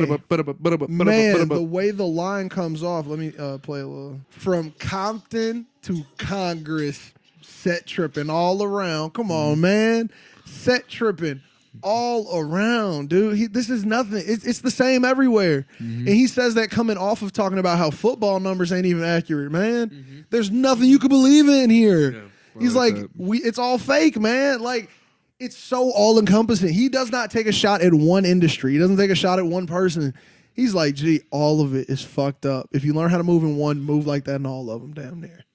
It's a good picture. Put this in perspective. Oh, yeah, definitely. Yeah. I can feel it. Did you type in new Democrats and Republicans? No, this is just on the Genius page. Oh, it is? What else does the Genius page say? Anything interesting? Actually, that's a book from Jesse Ventura, who I believe is an ex-wrestler, but he's really big into like conspiracy theories and everything. Is that the guy who ran for mayor? Yeah, pretty sure he's bald. The body? He's a white guy. Yeah. He's got a book called Democrats and Republicans, No More Gangs in Government. So that could have read that. He could have read it, or he could have just pointed it out. Honestly, it's something that we all should just notice. How did we not notice? Like, gee, it's the same shit. Like, same shit, different topic. Yeah. Like, what are they doing but the same thing, man? Yeah. So crazy. And then the Obama say, what it do? Yeah. This is a quote from Tupac. I think this country was built on gangs. I think this country still is run on gangs. Republicans, Democrats, the police departments, the FBI, the CIA, those are gangs. Man. It's so real though. Like, I think that even ties into the tiffs of today, where it's like, dude, like until we realize that we all operate in the same in different places with different resources, like, and we need to equal all of that shit out. Like, bruh, like, equal all of this shit out, G. Like, I don't know, man. That's just, it's so deep. Like, really deep. That track is honestly like, dude, if you pause the podcast right now listen to Hood Politics, like right this second, like I have nothing else to say about it. Listen to it right now. Tell me you didn't feel what I'm talking about right now. Like what is being said. You know what I'm saying? It's that deep, man. Shit. Next track, man. We almost done. We got to get through this album in less than 2 hours. How much a dollar costs? Damn, that was the most Miseducation segue. How much a dollar costs? Can I segue that better? That was pretty good. That was the most us thing to do. Featuring James Fauntleroy and Arnold Risley. Arnold Risley. Arnold Risley is on this song. If you did not know, Ronald Isley, man, I can't talk tonight. It's really midnight. It's really midnight 20. I didn't know what time it was right now. Jesus Christ, we gotta wrap this shit. Yeah, dude. I like this. Hopping out feeling big as Matumbo, 20 on Pump 6, Dirty Marcellus called me Dumbo, because you know you got them big ass ears. So I love the fact when rappers can make fun of themselves in a bar. You know what I'm saying? Like even like J. Cole, Crooked Smile type shit, you know what I'm saying? When like you could be like, yeah, I got a line about me, so you can't make the joke type shit. But How Much a Dollar Costs? That's a good song too. I mean, this ties in, I'd say this is a deeper theme of For Free. Deeper than that. Literally, like something that might have literally happened to him in Africa. What do you mean? Like go deeper. Gas station, and the dude asked him for $10. Oh. And he was like, he thought about it in a weird way. that this dude was like, that's the thing, right? Like, do you think that this guy's God? Like, what if this guy was God? Yeah, he's like, dude, you just came here from another country. You obviously got a little bit of money. You just put 20 on pump 6. Yeah. Like, we don't do that around here. Yeah. But like, even this line right here, the contribution money just for his pipe, I couldn't see it. Like, yeah, that's deep. He said, my son. Oh, we're just gonna listen to this part. Where is James Frontline? Where did he go? He had his moment. He was coming up with everybody. He did a little Drake. He did a little Say My Name. Girls of Beyonce, Born Center. Maybe this is deeper in the sense of like, maybe I should just, okay, hold up. Ooh, man, this might even be, this is going to be a good ass segue. It's going to be a good, so you ready for it? I'm ready for you it. Fucking ready for it, man. For it. This is the only podcast where you'll see somebody get hype about a segue instead of actually saying it. But, so this song, deep as fuck. You're saying this is probably a story that really happened. So I'm seeing it that way, especially after we just listened to that little clip of it there. And I'm glad that we did that because like I felt like it would have been bad to pass on without mentioning how this goes into the next song so smoothly. So, I mean, even from the perspective of like this situation, let's say it happened in Africa or it happened in Chicago or it happened in Compton. Right. You know what I'm saying? Like that sense of him saying that like, why is he feeling this bad over a stranger? Like, why does he want a stranger to come save him? But maybe it's deeper. Maybe it's like, dude, I just saw somebody in my color who has some money. Like maybe that's the feeling. That's the feeling that maybe he's saying like that's the responsibility that he found while he was misusing his influence. Like maybe I was supposed to be using the influence to help the people who look like me. Maybe it was supposed to be like that. Maybe it was like, because then we go into the next track, Complexion. Another one of my favorite songs. One of my favorite Rhapsody bars she's ever kicked in the war. Like Rhapsody, one of the coldest rappers. I don't even want to say coldest female rappers because that does a disservice to her music. It's not just females. She can crush anybody in the game. She's so cold with it. But Complexion is like the deep talk of color. Right. Where it's like, if you look at other developed nations, they don't have the same race talk. Well, I mean, I'll say that a couple other developed nations do, but like, let's just say other nations, period, that have been before us in history. Right. Race is not that big of a deal. Religion was a bigger deal in more places than race than race was in certain cases. But here, race plays such a big part, and that's how we get into the song Complexion. Where now we're talking about like literally like the intro, dark as the midnight hour or bright as the morning sun, give a fuck about your complexions. You know what the Germans done. Like it's almost like I shouldn't give a fuck. We all the same color, which means we all have a common, I don't want to say enemy, but a common oppressor. You know what I'm saying? So why the fuck am I mad about this? Why have I made so many preconceived notions about you when it's like maybe it is my duty to help a little bit? But I mean, we got to go deper into the song now that I've made the segue of Complexion because this song is pretty deep. Like, I mean, like even the sneaking through the back window, I'm a good feel nigga. I made a flower for you out of cotton just to chill with you. You know I'm 10 toes down even if Master's listening. That's a jump ahead into the end of the verse, but I'm 10 toes down even if Master's listening. He's talking just about this like love of the complexion there. Like we loved each other. Like the unity of not slavery, but the unity that we had as a people during the time, you know? That's kind of what it seems like he goes towards and like how he even calls the song, in parentheses, a Zulu love. If you want to jump back in on that complexion talk. Rhapsody, great verse. Oh my God. Great verse.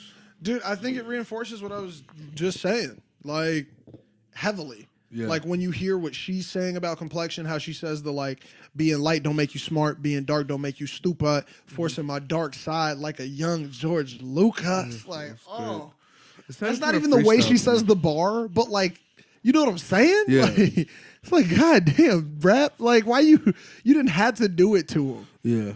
And like, it makes that like, damn, like we just supposed to be taking care of everybody. You know what I'm saying? Like, I feel like it's a very reflective, happy song. Like I remember adding this song. I added it back to my library at the beginning of this school year. I got a playlist. I do a playlist for every semester. The last semester of college, the playlist was called "Keep Your Head Up, It's Almost Over." Like, and it was a picture of Gambino carrying his groceries, smiling. Yeah. But like, so that was my playlist, and this song was in it because it made me feel uplifted once I put the real ear on it. You know, it was like, damn, okay, this is like supportive. Like I know as a black person, I felt good because of the song. And then when you listen to it just with that deepness of the "you ain't got to lie" attached to it, man, I can't believe we almost went past that song quickly. But like, man, when you attach it to that, it's so crazy. Yeah. It's so crazy, man. And the song you were just playing, which is the next one, man, if you want to intro that one, talk about that one. This one is crazy. The anger rap. Oh, yes. Blacker the berry. Man. Blacker the berry, the sweeter the juice. Blacker the berry, the sweeter the juice. Blacker the berry to me is like, I think Kendrick is trying to deal with the same subject matter in certain moods. Like, he went happy, he went really sad, he went sort of like questioning it. All over the same topic. Yeah, and this one's like that just fucking bolt of frustration and anger, just like fuck it all. He's just like, I have to blow up right now. Yeah, I'm sorry. exactly. I'm sorry. I have to go ballistic. Yeah, he's just fucking mad. And dude, like the fact that the song ends on the word hypocrite makes it even crazier.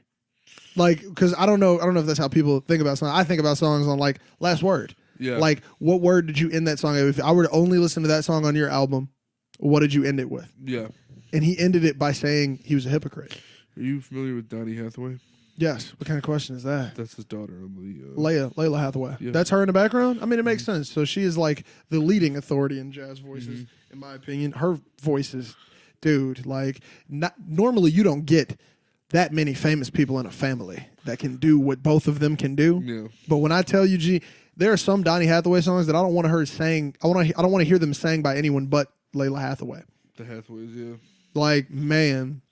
And she said, I think her dad had passed at like a young age, when she was at a young age. But like, I mean, like that music catalog that you get. Yeah, dude. I like the lyrics. Everything black. I don't want black. I don't want black. Yeah. They want us to bow. The background ad lib line is they want us to bow. And it's like, God, we don't believe. Man, that's the part that caught me. The voice in the back, they want us to bow down to our knees and pray to a God that we don't believe. And that's the white Jesus concept, which we've reflected on a lot, like just period, when it comes to music, TV, film, the white Jesus thing. And I mean, we even talked about it a couple times with Kanye having white Damn, we almost got a whole fucking episode. Without talking about him. I'm sorry. That one's on me. Yep. That one's on me. But Kanye and White Jesus at his tour, but you know what I'm saying? Like, that's crazy when you think about it that way. They want us to bow down to our knees and pray to a God that we don't believe in, which is crazy because that's what they did in slavery. They were like, here's your Bible. Here's your religion. Like, here you go. You all can have that. And what did they say about that religion back in the day? It was made for us to be subservient. They used the Bible to say that black people should be slaves. Because granted, there's been slavery in so many places. Yes, there is. Like, there's been slavery before the big slavery we know about. Yes. The slavery of African Americans. There was slavery in other places, but in I don't even want to justify owning people. No. But it's different. It's different still, in my opinion. Like, when you have made people slaves based on their race and then made them so subservient that 400 years can pass and you could still have problems from that slavery, that's fucked up. Yeah. Like, there were people who made it from slavery to great points in history, you know, in the past. And the slavery that happened here, it did not allow for that. It got warped. Like, is it over? You know what I'm saying? Like, and I think that's what the frustration in this song also lies in, when he's like I'm the biggest hypocrite of 2015. Opening line, closing line, I'm the biggest hypocrite. Like, and I mean, to dive into it, because where does he get in? I'm the biggest hypocrite of 2015. Once I finish this, witnesses will convey what I mean. I'm not about to dive deep in this track. He told you, hey, G, get ready for metaphors, and you're gonna have to wait for genius to tell you what I mean, G. It's insane because I felt it. Like, been feeling this way since I was 16, came to my senses. You never liked us. Fuck your friendship. I meant it. That's that anger that I want to say. And I mean, I don't want to speak for everybody, but I know that I felt some of that anger when this shit started. When all of the current shit that's happening started, I felt that anger that you never liked me anyway. Fuck your friendship. Like, I mean that. Like, you know, like, fuck it. Like, gee, like, it's almost that I got anger for everybody who look like you. I ain't got anger just for you. But I mean, like, for him to just go deeper, it touches back on the complexion point. Gangbanging make me kill a nigga blacker than me. As much as I want to weep, as much as I want to tell you this, as much as I want to say this, as much as I want to say this. My house ain't in order. It's a scary one, man. Like, this is a song that makes you have to sit back and go, okay, hold up. The bridge. Oh, God, man. Chasing the morning, fire in the street, burn, maybe burn, that's all I want to see. Sometimes I get off of watching you die in vain. You may call me crazy. But black don't crack, my nigga. Like, yeah. Dude, like, when you get into this, I said, here we go. I say they treat me like a slave, call me black. Like, they treat me like a slave, call me black. Mm-hmm. And they say they want to put me in chains, call we black. Like, man, I don't. Man, like, I'm at a loss. I don't know if I have more words for it. This is another one. Pause the podcast, man. If you've never listened to this one for real, this is your chance right now. Use this fucking moment. Because for him to say they want to put me in chains because I'm black, imagine now big gold chains full of rocks. Mm-hmm. Come on. He's talking about the come up, but he's talking about how it's still chains. And I want to say, is it Chance? No, I know Chance has probably made the reference before, the chains to chains. I've heard him make it on, I know, Twitter and other platforms, but J. Cole, chaining day. It's my chaining day. My last piece, I swear, my guilt heavy as this piece I wear. And that's why I think when people make allusions to like chains of slavery immediately followed by chains of gold. Because it's like, so you traded in your shackles. Mm-hmm. But like then we're getting into the new slave territory. Man, Kanye. New slave. Kanye. I'm thinking about a Jay-Z line. I'm trying to find it. Hold on. Because kind of find it. I'm sure it'll tie in because Jay-Z has talked about this topic as well. This is a newer one. Eventually the pendulum swings. Don't forget America. This is how you made me. They may say I suffer from schizophrenia or something, but homie, you made me. So like you're kind of say that one again. They may. This is what Kendrick said. They may say I suffer from schizophrenia or something, but homie, you made me. Before he says black don't crack. So it's kind of saying like you're in a system that calls you crazy, but you made me crazy. Yeah, I'm crazy because you made me crazy. Yeah. So like, what is this? What is this system? And I was looking for the line. That's why I had to ask for you to repeat it. Because when he talks about this, it's funny how Zulu and Doza might go to war. Two tribal armies that want to build and destroy. Remind me of these Compton Crip gangs that live next door. So we're back to hood politic type references.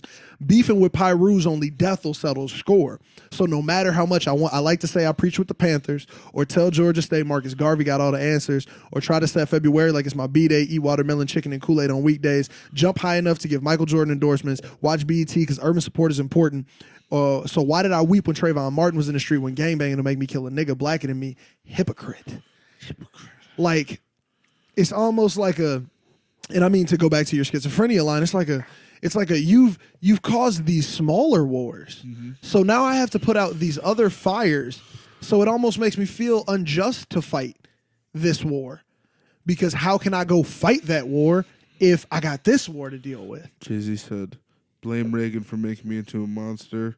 Blame Oliver North and Iran contraband that they sponsored. If we want to get deep into it, risking monetization, we don't talk enough about was first paid by the American government. But risking our monetization. Go see. There's a movie called Vice. It's about. Oh God! If you haven't seen Vice, that really puts a lot of things into perspective. I was on Vice while also on Google on my computer, like how much this shit's real. And then you realize you can fact check every other scene, every scene, damn near. I don't even want to say every other scene. There's most of that shit with Dick Cheney and his absurdity. Yeah. You can fact check it. Yeah. Like it's like this might be a movie, but the parts that you think are embellished are not. The parts that you don't think are embellished, like the little weak parts, those parts are fake. Dude, man, when they spoke about how the vice president can enact the what Dick Cheney enacted when George Bush was in the air during 9/11, it makes you literally just go, does this country have dictatorship? Like, do we live in democracy? You know, it makes you really question it. It makes you really question how much power the government really has. And even moments that we live in right now make you really go like, okay, so when is the government going to say, you all are done? Yeah. Like, when are they going to say, you all are done fighting, go home now? Because that's scary. Like, dude, there are rules that are dormant that can be enacted at times that are insanity. But I mean, like, their insanity, I think, because they know they've created a fucked up system. When you It's know like the you weird escape button. when you know you've made a system that purposely puts people as inferior and can make people even question their own stance, like Kendrick and the Black or the Berry, can make people, it makes you question your own stance and where you have to sit in this nation because you're like, there's so much shit going on. But then you, like, one day we're all going to trace this line back and realize what the real problem is. But, you know, once again, risky monetization. It's cool. This episode might be free. Don't believe everything you read, Alize. Don't believe everything you read, Alize and weed. That might become the tagline of our podcast if we wouldn't get sued. But that's even more shit. See, man? They try to demonetize you when you're speaking truth. We got to keep going, man. We got to keep going. Oh, You Ain't Gotta Lie isn't the one we skipped when I was talking earlier. I meant how much $1 costs. Now we're on You Ain't Gotta Lie. And man, this one is one of my personal, like, put on tracks when I'm just trying to vibe. I love the, it feels very G-funkish. The You Ain't Gotta Lie, like the high-pitched I don't want, what's it called? Talkbox? Vocoder. Yeah, there we go. Vocoder. That vocoder dope over the top with the keys hitting it. But it might be I don't think it's a vocoder. I think it might be a talk box because it sounds like they got the straw in their mouth, and that's on a talk box. That's the intricate one where you actually have to play each note you're singing in. But it's cold as hell because, like, it sounds so cool the way they stretch it, even the way the beat comes in. I love the wobble tone on it. Like, that's something, man. Like, if we could bring that back, everybody do one track on their next album with a cool wobbly intro. Like, I like it when the sound's like panning around me and it kind of makes me feel like I'm being teleported. Like, if we could bring that back on the music side of things here. But this song is a huge call out. This is a huge, like, let me point out your flexing, you know? Love Dragon. What, you find some shit out? Love Dragon? What the fuck Love is Dragon is a production team, but I guess it's. Why are they relevant right now? Well, they produced the song. Okay. Album. How many songs? They produced For Free, These Walls, this one, but All the vibes, all these vibes in the same vein. It's a secret identity of Terrace Martin, and it got another. Why do I know that name? Joseph. Fuck him up, Terrace. I don't know what. Saxophonist? Saxophonist? Is that what they are? They're called in that profession? That was so when you did those that's your saxophone impression? Yep, that's it. Okay. I definitely thought you were talking about like a trumpet at first or some keys, but you know, okay, cool. That's why we know him. But fuck him up. Why do you think they chose the moniker? Love Dragon. I don't know. Have they used this moniker for anything else? No, they also produced Love Dragon. Yes, what I'm saying. Like, is this a regular pen name? You Ain't Gotta Lie. Is this just for Kendrick? They made this name up? Maybe. Oh my god. I don't know. Terrace Martin also produced Loyalty. Who? He's the one who chopped that Bruno Mars sample 2 weeks after it came out? No, I think he's just on there. No. He's just on there as a producer? Because I thought it was somebody. I was like, who? Okay, because I was like, who chopped that fucking Bruno sample 2 weeks after release? How do you even do that? 2 weeks after release, boy. Man, dude. Like, dude, like when you hear how it's done, it's like flip chopped. Dude, it's freaked, but you can still hear that it came from there. But even somebody who's like, let me just chop like a really poppy song. It's really weird. Who just heard the first couple seconds of that Tonight, I Just Want to Take You Home from 24 Karat and was like, we can make a whole track with Rihanna on it. You about to hear how they flipped it? Oh, it's crazy.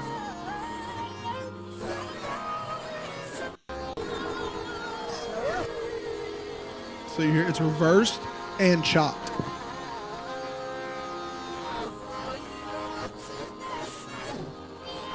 So that's normal, that's straight. Listen to the part they take out, man, it's clean.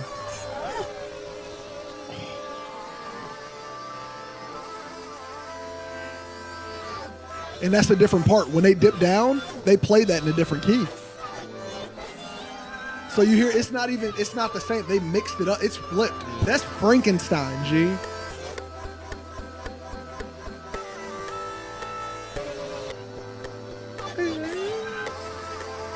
Bruh, it's so filthy.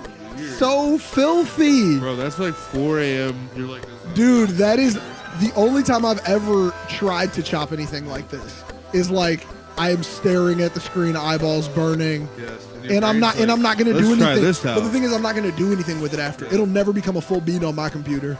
And they were like, "No, we could do something." And then they probably was like, "Geeked." Dude, that's a crazy sample. We got to finish up these last couple tracks. Jesus. Do we even get into You Ain't Gotta Lie? Yeah. I mean, so the deeper tracks to tie up this entire album are the next two. So You Ain't Gotta Lie, dope track. We did talk about it. Dope track. Now let's just get into the last two. I feel like Kendrick gave a lot of meat in the end of the album. That's what I'm saying, man. I is a crazy track, dude. Like, it's got so many moving parts to it aside from the beat. They used it for movies. I was hearing it in movies. Yeah, I was it talking about made that. it confusing to me in a way, you know? Because it was almost like, did you listen? Hey, what you doing? It was like, did you listen to the track or you just needed that beat? I think they just needed the beat. You know what I'm saying? By the way, I wrote a fucking paper on this song, specifically. Oh, go in then, G. This is your time. Fuck my microphone. Specifically on his performance of the song on SNL. That's one of the best live performances I've ever seen ever, especially Kendrick's. So at the time, I believe that day specifically was the anniversary of Methical, which is Method Man's album, and he has his hair, like his cornrow, like two of his they're like messed up, so his hair's sticking up, and Kendrick has blackout. No, his eyes contacts. Oh, his whole eyeballs are giant black eyeballs. And he just looks like the devil or something. But he performs this song, the version of this song, and he ends it with fucking somewhere in the album he goes, "I've been looking for you my whole life. Appetite, is it money or mankind? Something's got me losing my mind." You know what I'm talking about? Anyway. Fuck. Anyway, go look that up. ISNL. I think that gives this song so much more context. So much more context, yeah. But on this album, I think saw I know it as what line you're talking about, and it's stuck in my head now too. But keep going. Anyway, so but on this album, I thought it was pretty weird that a song that was such a radio heavy, well, not weird, obviously kind of Kendrick to do, but like probably the most radio friendly song, just because of the way it sounds. Oh yeah, it sounds. It's a hey ya. It's the hey ya of this album easily. Yeah. Like I mean, like the beginning lines, like even with the hey hey hey, with that amazing choir hitting and that happiness, like the talking about how like the devil wants to put me in a bow tie, like the devil's trying to like I'm trying to kill me, like but like this is the flip of you. Yeah, it's the instead of me looking in the mirror being mad at myself, I'm looking in the mirror and encouraging myself. Like, and that flip is insanity, but like he's still talking about the same negative energy, but he just has a different outlook on that negative energy. Like, I put a bullet in the back of the head of the police. Like, oh no, the bully. I'm sorry, the beginning one. I think police. Does he say police in one of them? Yeah, he does, right? Sure, he does. Does he? I thought that's what it was. Look at the lyrics right now. Yeah, it says police. Police. So my version on here says bully, and I thought the first one was bully, and I thought the rest were police. Well, maybe. Hold on. Play it. Yeah, I'll play it. I'm just gonna play it. I have it right here. I can just click the lyric. It's definitely bully. It's 100% bully for all of them. For all of them. He just says police. So look, I'll play it real quick for you, just because this is how obvious it is once you hear it. Bully. But it just sounds like he's not saying police right. Police has a different inflection, dude. Think about words. Think about the words. There's no P, dude. There's no P there.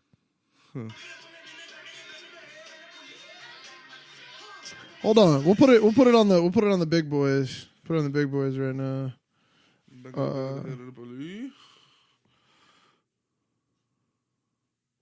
Pick up your head and keep moving. Fashion police, I wear my heart on my sleeve, let the runway start. I'm just saying police. I hear no police. He's not saying police. He's saying he's not finishing it. Police? You think it's police? Yeah, I think so. I hear the beat. Let me play the live version. Let me see if it sounds any different. Yeah, I was about to say. Well, I don't like. Can we find is there an acapella? Oh yeah. We're gonna watch this afterwards. Believe. Dude, it's bully. It's definitely bully. I mean, either word honestly works. I don't no. Those are totally Yeah, different. I mean, Those are, I wrote a fucking. but the fact that we all put police into the bar. Yes. I wrote a comment on this 2 years ago. I wrote a school paper on this performance and how impactful it was. This is an art piece. If you disagree, you just don't understand. But for real though, I mean, it is, dude. For it to be like, dude, that's even crazier. But I mean, for him to say like, I put a bullet in the back of the head of the bully, like he's taking over. He's taking over this like fear. He's kind of like going above it. Look at all the comments. Oh wow, you have 138 likes though. All the comments want to read my Dude, paper. can I read that paper? Yo, facts. Can I see it? Bro, put the paper up, man. Dude, that's crazy. Can I see, bro? 4 days ago, someone said share the paper. Dude, let's put the paper on the Miseducation. find it. Let's put it on the Miseducation website and link it. Yeah, I gotta dig through my fucking. And then you just send them the link to Google the Drive. website. But yeah, that Dude, was in, that's crazy. But we'll do it when they drop the episode. What's Drop this? your paper with it, man. What's his dick? Briggsy? Yeah, Briggs. What's his dick? But so just to go deeper so we can get into this last track after here, there is an ending to this in which Kendrick Lamar took a portion of his album to describe something that Oprah Winfrey first addressed that a lot of rappers felt the need to answer to, which was why do you use the word nigga today? Mm-hmm. And that's a deep question. I mean, like, I think once again, we're going into conversation that previously in the black community was like have that conversation at home. Have that conversation when you're around your people. Don't have that conversation on the world stage. But I mean, we've gotten to the point where these conversations need to be had on the world stage so that everyone can understand it. Jay-Z on the couch. Yeah, exactly. Like, you know, like these are almost conversations where it should have been like Oprah invites everybody over for a little like book lunch. And then when she got all her famous black people in the room, she goes, can we stop saying nigga? Like, you know what I'm saying? But a lot of people wanted to give her an answer. A lot of people said, you know, reclaiming, reusing. A lot of people said, you know, I don't know, so I'm going to stop saying it. And I mean, like, a lot of people did take that claim, I don't know, stop saying it. But Kendrick said, here's my explanation, straight from Ethiopia. Negus, Negus, meaning the emperor, king, ruler. And, like, he talks about the definition of that. He talks about how it's lost to history, things of that nature, and how it's something that we can reclaim for positivity in a positive sense. Instead of having a hateful word, we instead say it's derived from a positive word, which I think is cool. Because, I mean, also, to ask Kendrick to stop using the word nigga, I feel like it's a bold stretch. I mean, you ain't got a lot of kicking my nigga. I've been A1 since day one, you niggas boo-boo. I mean, he uses the word nigga like liberally through this album. That's the best way I can use. Frivolously, liberally, whatever way you want to pick. He uses it and it describes things. I mean, like, he uses it to not only, you know, be a word that is said as filler, but a word that is deeper than that. And then, I mean, for him to throw in his acapella, you know, let me tap the mic, throw in a crowd. I don't know if that's real, probably fake, let's be honest. But the crowd noise in the background with the mic taps and everything. That was just like a skit. But I mean, like, Kendrick was like, real nigga. Like, I'm a real niggas. Like, and he even says it at the end. Take it from Oprah Winfrey. Tell us she's right on time. Kendrick Lamar, by far the realest niggas alive. And I kind of thought this would have been cool if he put it in the middle of the album, and then for the rest of the album, he only uses the word niggas instead of nigga. Either way, would have been cool. Would have been something to think about. But this track is just perfectly set up to go into the next Mortal Man song, you know? But I mean, like, dude, this track is deep. Like, I mean, just to add, like, the first element, how you said, was crazy, but, like, he goes even deeper. He's like, let me break it down deeper. Here's my answer to Oprah Winfrey on my album. I like that. On a track that you're going to use for movies. What? Yeah. Like, Yeah, and it's hilarious. The song's just a, who's that lady? Who's that lady? That's what it is? Who's that? Yeah, it's just, honestly, they reproduced it, but it's the exact same song. Everything. It's an Isley Brothers song. I could believe it, but I mean, he got Ron Isley on the album, so what's a better time to say, hey man, can we use your? Hey, by the way, Can we also use this song really quick? yeah. Now I want to know who he had to ask for the end of the next song, but just to dive into it, this is the most complex track. Mortal Man. This is the most complex track of the entire album. We have been recording until 1 a.m. to get to this track here that ties together almost everything that Kendrick Lamar just said and that we just described about this album. Being a mortal man. And it's crazy because we usually use the term immortal. And I think that Kendrick is using the term mortal as immortal here, as what we commonly use as immortal, you know? Because he's talking about somebody who could be on this planet and still be revered. You know, I mean, even the start, the Ghost of Mandela, Mandela, hope it flows, propel it. Yeah, I was trying to catch the flow of it, so I didn't fuck it up. But the Ghost of Mandela, hope my flow stay propel it. Like, Nelson Mandela was locked up, gave people freedom. He was criticized, things of that nature. But I mean, I would argue that compared to the other people he names in here, that's a person closer to no blemish. Yeah, closest to no blemish in this song with how many people he names. Because I mean, this is a name caller, and this is a name caller for people who aren't here, and a name caller for all the people here. I listened to this song. I had to replay it 3 times on the drive because I was just like, whew. Damn. I remember the first time I heard it, blew my fucking mind. Man. Holy shit. It's deep. Talking to Tupac. When shit hits a fan, are you still a fan? Yeah. He said, that's a question I feel I have to pose to you. Because if they find a bag of Coke in my car tomorrow, are you still going to be the homie? Are you still going to ride for me? Are the things that I said still going to be valuable? Right. Ooh, man. The deepness of that. If they slander my name while I'm here on this earth, will I still have your support? That's in today's cancel culture? And like you said, he gave us Billie Jean, that sort of thing. Man, did I say that before we started recording? Yeah. Did I say it before? Because I might have to give people more context to that one. But let me find the line. I want to find out because it's crazy how he put it in. I was going to talk about how he put it into the bar. So let me find it really quick. If you got other notes to say, it's probably going to take me a little second. Yeah. Somewhere it said that this was also writing credits go to Fela Kuti. Okay, now, believable. For those of you that have been wondering why is Childish Gambino not wearing a shirt? Why is he dressed like that?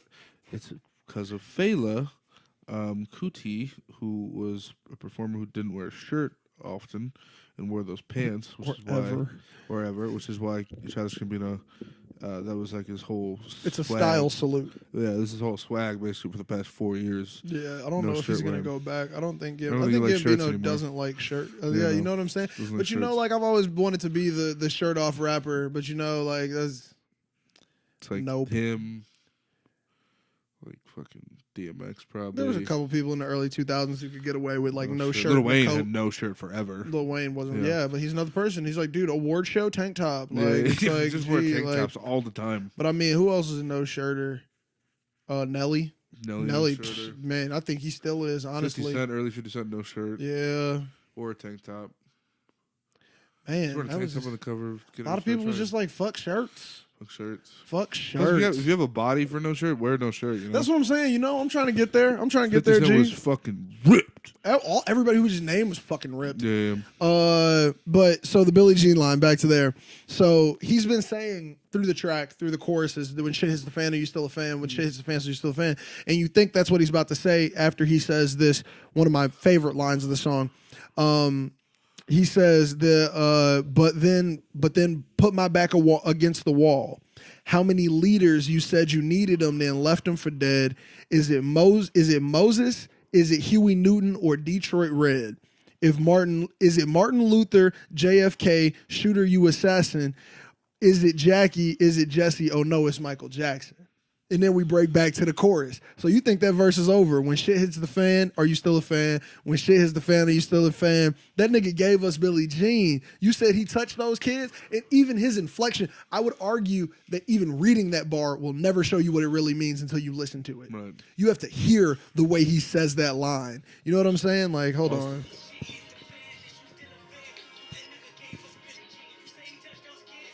Like how he even, like he says it like do we need to go beat his ass on? You know what I'm saying, G? But like he's also like saying it from the perspective of like, what the fuck? You trying to tell me this shit? Like I'm mad at you for telling me the information, you know?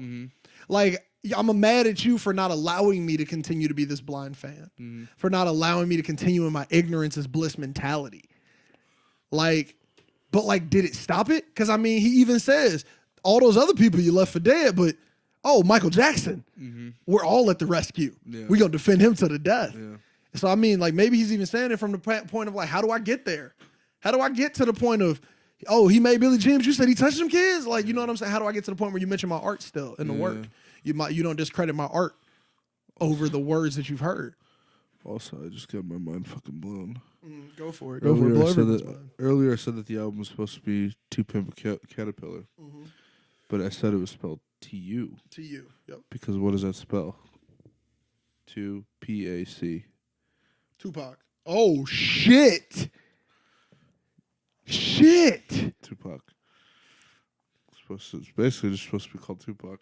That blows my mind deeper because, so for everyone who has either stopped to listen or has heard this album before, you hear the poems. I remember you was conflicted, misusing your influence, all of this. That poem is continued, and then he ends it on this song. And you hear him, take the piece of paper. He's like, yeah, I don't know about that. I thought you would like it. And then you hear Tupac respond. Well, is that Tupac or an actor? It was Tupac. It's Tupac. That's what I figured. Taken from the interview that he had. They just built it around. That's what I figured because I was like, and I was like, Kendrick is a good enough with a pen to flow some bars into some shit that maybe shouldn't have been in some shit. But like, it's so cool when you hear the conversation, when you hear him talk and you hear the response and you hear almost how this album's created. Like you're hearing like what it is, and then when he says, "I'm gonna read you this poem from my homie," where he was saying, like it's about To Pimp a Butterfly. Like, and that's crazy to me to hear that poem be said, man. I wish like copyrights weren't real. Because I would love to put it in here where you can hear just like this is like what my homie said. And he talks about how the caterpillar represents how they've put African-American people in this box. They've put African-American people in these neighborhoods. They've put this shit around them. They've put people inside of here, and this is where you get to thrive. This is the most you get to be. Caterpillar is going to eat up everything around it. It's going to digest the culture. It's going to do all of this. Even back to this line in Black or the Berry, you steal my style. You steal my style, but you steal my culture, but still can't style it. What is it? What's the line? You steal my something, but can't take style from me. Because he's just saying like how you can't steal this from me. There's still this element of it where I still have the ability to be a butterfly. But then he talks about the pimped butterflies, which is why this album title is insane to me because the pimp butterfly is actually the bad aspect of this. He's saying that like some people get into that cocoon where they take that time to nurture themselves, to be reflective. Because he even says, like, when talking about the caterpillar, it's self-reflecting in the cocoon. It has nothing to look at but itself. It has nothing to digest but information about itself. Speaking about him being in the cocoon in the industry, once he finally got that little bit of fame and he saw that there was more than being a caterpillar. And then you get the option of breaking out of the cocoon or not. And once you break out of the cocoon, are you going to be a pimped butterfly? Are you going to sing and dance for them? Are you going to sing and dance for the culture of someone to let your culture be appropriated by someone else? But like I would think he's trying to say that he's becoming a non-pimped butterfly, but also you can hear in you how he is the pimped butterfly. Oh my God. He talks about how he was pimped by the game, by Lucy, by the country, by everybody. Man. These album reviews are harder when you notice new shit during them. Also, connecting to these times, I think what Tupac says about his allegory about the ground is pretty... Oh, God, man. Dude, can you just say that one? The ground is going to open up and swallow the evil. That's how I see it. My word is bond. And the ground is the symbol for the poor people, right? The poor people is going to open up this whole world and swallow up the rich because the rich people are going to be so fat and they're going to be so appetizing. You know what I'm saying? Wealthy, appetizing. The poor are going to be so poor and hungry. There might just be cannibalism out this motherfucker. They might eat the rich. Yeah, and it's happening. The ground is opening up. It's hard. It sucks when you say you called it. Yeah. But how old is that interview too? Well, I mean, Tupac died in the 90s, so who cares? We're 2020. Yeah. No matter what, we're at least 20 years past. Yeah. And shit, it's still that relevant. It's that relevant, man. Yeah. It's that crazy. Like he's saying, like eventually, and I mean, when he refers to the poor in there, he's referring to monetary poor, but he's also talking to like the poor in power, the poor in spirit. The poor of this nation, the people who the nation has treated subservient sit in that poor category. And at one day, those fat cats get a little comfortable. And it's like, game the fuck over. No, like, we will swallow the earth. Like, gee, and it's crazy. Like, just to hear this album in a time period like this, if you can't look at it and hear this time, if you can't hear this country in it, you didn't listen right. And he's basically, like I said, the whole You have to listen to this whole album in order to get the explanation. Sort of more digest. You'll never really fucking get the true answer, but I mean, this Tupac interview really ties into. I mean, Kendrick must have heard this interview and was like, "I'm gonna make an album about." If this. you listen to that interview and it doesn't make you want to run the album back, It's you like- didn't listen to It's it like right. a Tarantino movie. It's like the You end. didn't- yeah. The end is the beginning is the end. It's like it flips itself. Because Exactly. if this were to open up the album, you would have been like, "Oh, I get it." You would have been like, I get, or you would have falsely said you got it. Yeah. Because look, I guarantee let me see how long this song is. This song is in true beautiful outro fashion. It's 12 minutes. Yeah. I think that an outro can be 10 to 12 minutes, Yeah. 10 to 15 minutes. I'd stay for 20. But when you're outroing, you're making your point. You're reestablishing your point. If you think about writing a paper, you have a conclusion. This is your conclusion. This conclusion is so fucking good. Like, I mean, like, dude, this is not for the regular listener. The regular listener didn't hear that Tupac part. They didn't get that far. There's no way they did. Like, it's like Note to Self by J. Cole. Like, people don't know about him making a joke about Dale Earnhardt Jr. meeting him on an elevator and it not being real, because you'd have to listen 6 minutes into the 12-minute outro to know that he made the joke, and then you have to listen an extra minute past there to know that the joke was fake. You know? Yeah. And it's almost like a listener check. So it's like if you talk to somebody and they go, Tupac's on that album? Listener check. Nah, G. You didn't listen. You know what I'm saying? I love this picture too. Which one? The picture is like a picture of him and Pac. Like when he was little. Pac came in. Oh yeah, I have that picture on my phone. It's a good one. I like that one, dude. But it's crazy, man. Like, I mean, it ties in everything, and it proves that there is still a fight that needs to be fought, because this music is just as relevant as it was today, as it was in the 90s for Pac. The subject matter is still as relevant as it was in the 90s for Pac, as it was for black people 400 years before that, as it was before that, as it was before that, you know? Which, unfortunately, both good and bad makes this a timeless album. Yeah. Hopefully this album won't be as relevant. Hopefully it'll become timeless for better reasons. Exactly. It'll be a capsule. Yeah. You want something like this to become a capsule of the time. Right. You want it to become, oh shit, things were like that. Instead, we're like, Alright oh can be shit. played 5 years later and still have the exact same impact as if it dropped today. We are sitting 5 years later As if reviewing this Kendrick album. wrote this album for today. Kendrick could have written this album the day George Floyd died. Yeah. And this would have made sense. Right. He could have written this when Breonna Taylor was killed in her own home. Would have made sense.